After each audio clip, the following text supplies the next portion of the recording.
धातु अम्ल के साथ रिएक्शन करेगी। क्या करेगी? अम्ल के साथ। अब देखो धातु कैसी होती है, बेस होती है या क्षार होती है? बताओ, बेस होती है या अम्ल होती है? अम्ल नहीं होती कोई भी धातु, क्षार होती है। इसे बाहर जाके पढ़ लो। खट्टी होती है कोई धातु? खट्टी होती है? इसे बाहर जाके पढ़ लो। क्या खट्टी होती है? कोई सोना खट्टा होता है?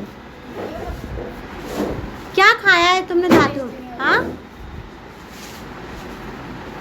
सिल्वर होता है घर में, चांदी खट्टी होती है, वो सोना खट्टा होता है।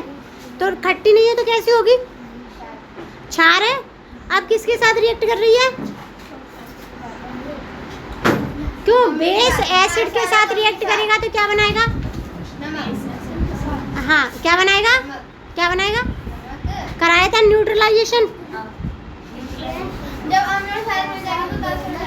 हाँ, उदासीनीकरण जिसे बोलते हैं। लेकिन क्या सभी धातु इसी प्रकार अभिक्रिया करते हैं? पता लगाते हैं, क्रियाकलाप नहीं पढ़ेंगे। तनु HCl हाइड्रोक्लोरिक अम्ल के साथ मैग्नीशियम, एल्यूमिनियम, जिंक, आयरन की अभिक्रिया के लिए समीकरण लिखिए। ये खुद करके लाना है तुम्हें। किसके साथ?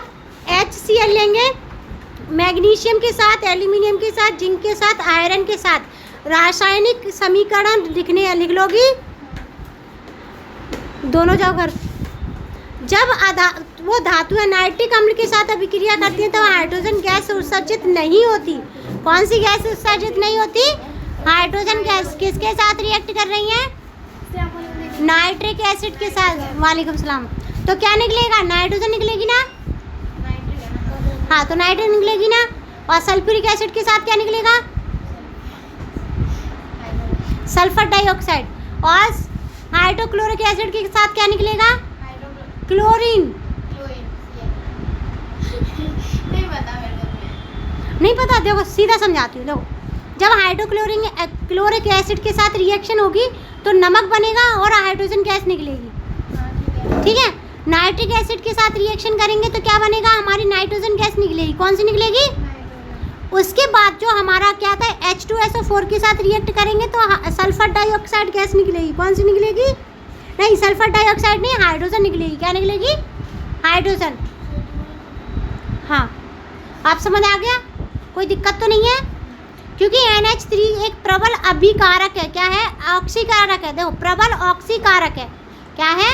ऑक्सीकारक, जो हाइड्रोजन गैस का ऑक्सीकृत करके जल में परिवर्तित कर देता है। हाइड्रोजन गैस को किससे क्या बना देगा? पानी। एवं स्वयं नाइट्रोजन के किसी ऑक्साइड N2O और NO2 में अपचयित हो जाता है, यानी कि बदल जाता है। क्या हो जाता है? बदल जाता है। N2 nitrogen oxide, NO nitrogen oxide उसे भी बोलेंगे। 2 क्यों नहीं है? क्योंकि कभी कभी ना केवल एक अणु रिएक्ट करता है। ठीक है। अब देखो, लेकिन मैग्नीशियम एवं मैग्नीज अति तनुकृत मतलब पतला हो जाता है। HNO3 के साथ अभिक्रिया हाइड्रोजन गैस निकालती है। जब हम उसे पतला कर देते हैं तो क्या करेगा? मैग्नीशियम हाइड्रोजन निकालेगा। क्या निकालेगा? निकल क्या रहा था? N2O, NO और N2O3। ठीक है, वो निकल रहा था।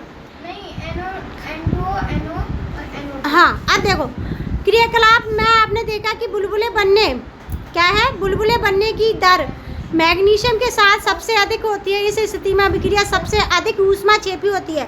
जिसमें बुलबुले ज़्यादा बनेंगे उसमें ऊष्मा ज़्यादा निकलेगी। क्या निकलेगी? ऊष्मा ज़्यादा निकलेगी। अभिक्रियाशीलता इस क्रम में घटती है। मैग्नीशियम, एल्यूमिनियम, जिंक और फेरस। पहले सबसे ज़्यादा, एक ही तो है दोनों, फेरस, आयरन, लोहा। और एक आध नाम और बताने क्या? हाँ, इसका हिम भी बोलते हैं कहीं पे, हिम। ठीक है। मैग्नीशियम सबसे ज़्यादा रिएक्टिव, एल्यूमिनियम उसके बाद, जिंक उसके बाद। कॉपर की स्थिति में ना तो बुलबुले बनते हैं और ना ही भाप में कोई परिवर्तन होता। इससे पता चलता है कि कॉपर तनु HCl के साथ अभिक्रिया नहीं करता। तनु का मीनिंग बताओ क्या होगा?